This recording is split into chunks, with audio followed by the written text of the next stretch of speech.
Okay, shrub cedars. I really forget the name of them. I think why I got this one is just because there's some slight little bit of you can see movement up here, but this is probably the top end of my tree right here.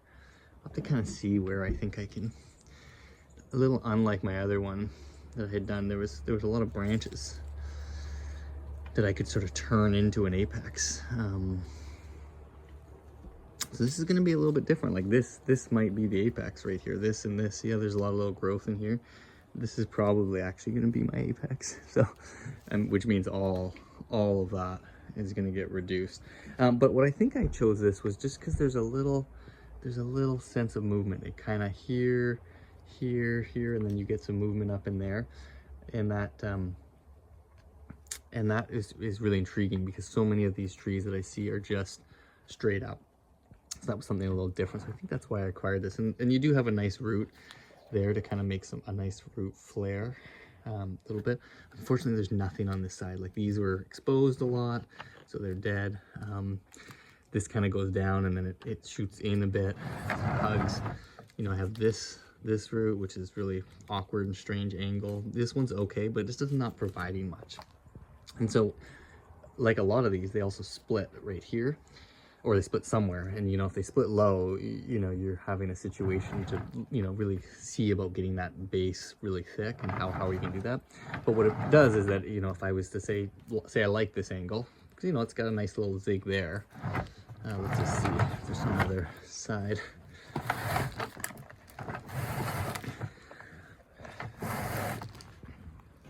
Nah, it doesn't look good anyways anywhere else, but let's say there was another side here that looked really good. You know, you get to here and you're gonna have this huge chop and this huge wound, and that, I mean, you really, it's hard to not see that. And then, you know, really, you'd have to kind of try to hide it or something. I mean, it would heal over time, but that is a big wound. And you know, you could carve it out and make like dead wood down the whole side or something. You could do something like that. So not totally, you know, not totally not doable. But what it does is it sort of limits, you know, you want to have it in this front angle or a little bit off, you know, here, and then you might even try to hide that because you can just see there's like this bulge really makes this transition obvious. And so like cutting down into there, or maybe having it more turned this way. But you know, you kind of got this bulge, and so, you know, there's a few, you know, you just got to kind of consider all these things. And I don't like, well, let's see. I will have to decide what I think about that sort of, it's almost like a little pigeon breast in the trunk, where here you're getting movement into it. And I can tilt the tree forward a bit. But yeah, again, that's a pretty high apex up there. And these branches, I mean, require bringing these all down, right? Trying to get these bent. So anyways, I'll have to look at the tree for a little bit. And I'll try to shoot some video of me sort of doing some of the work.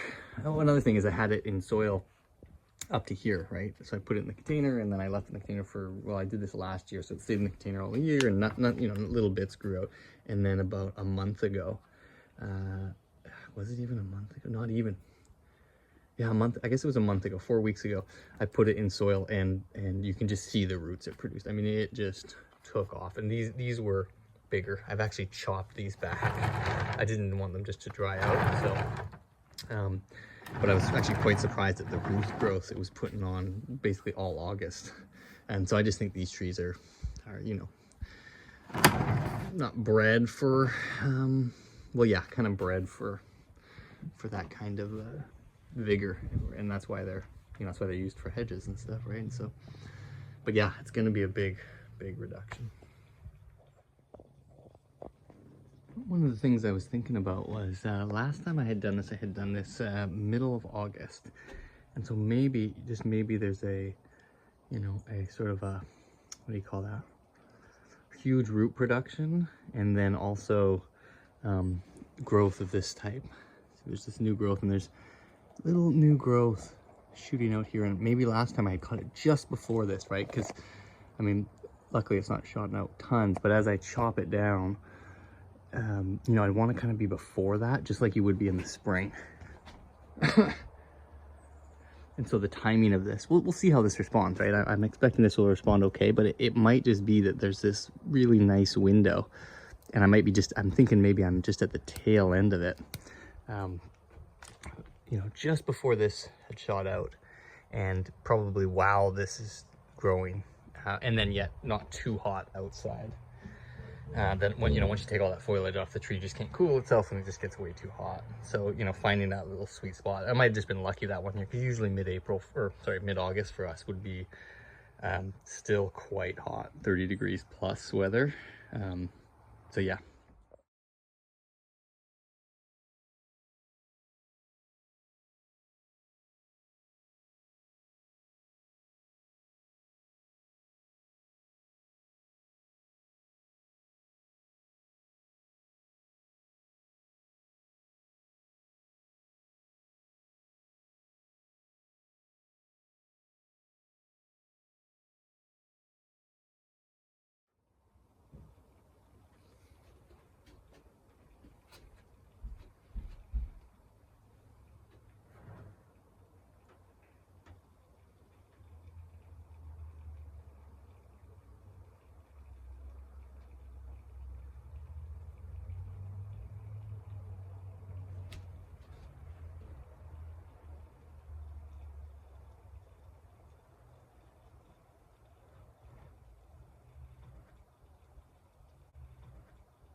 Oh, there we are.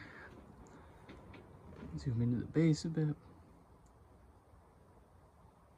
can see I've got that one piece of deadwood in there. I'm not sure if I really like it. It's kind of, you know, I mean, all the branches are kind of coming down.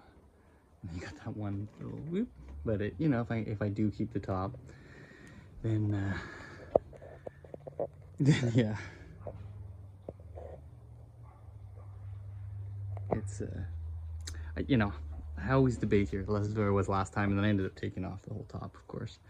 But you know, once you take the top off, you know, once you take the deadwood off, you can't get it back. And you know, you watch enough Ryan Neal, and you're like, deadwood.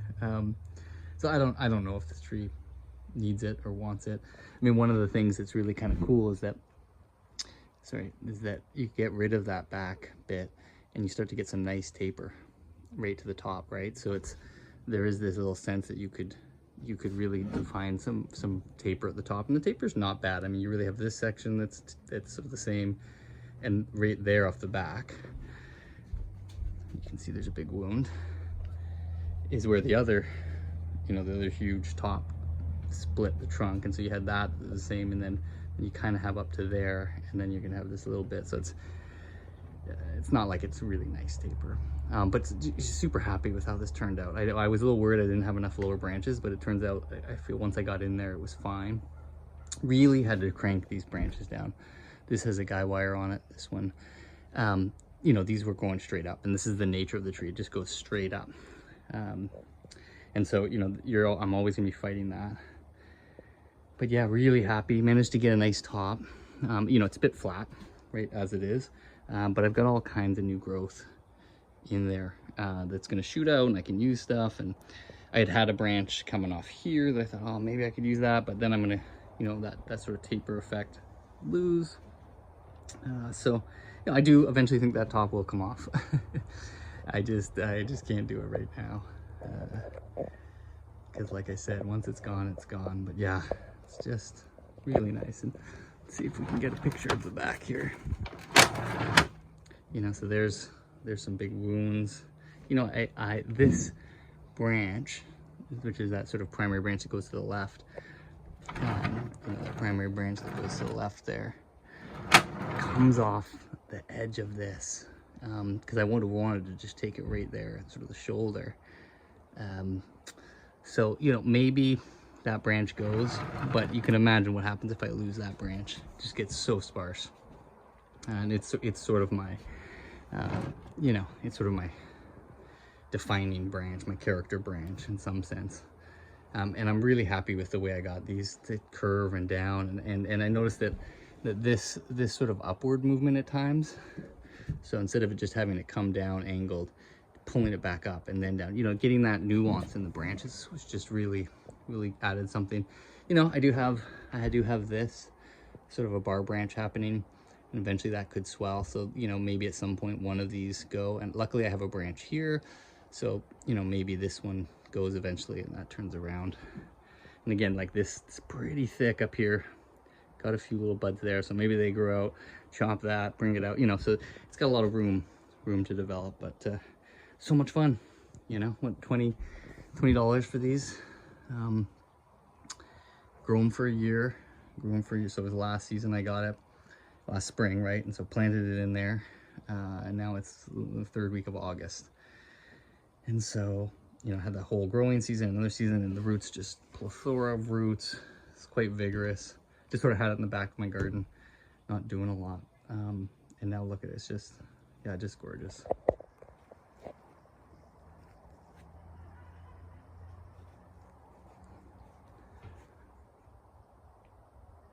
Yeah, just love that. I mean, I just cannot get thick bases like that anywhere. So that's really cool, really cool. Yeah, and so I'll keep this in the kind of in the shade. It'll be like partial, like, you know, dappled sun for the next few days, because it's actually getting up to 30 degrees. And then maybe after a week or so, I'll pull it back out into the sun and let it re-get decent amount of sun, because I don't, but it's gonna be in shock. So I give it a couple, you know, week, 2 weeks, not trying to in intense sun for sure, heat, but even direct sun. And then I'll probably get it back out there, because I find these do like a lot of sun. Thanks for watching. Please like and subscribe. I'll see ya on the next one.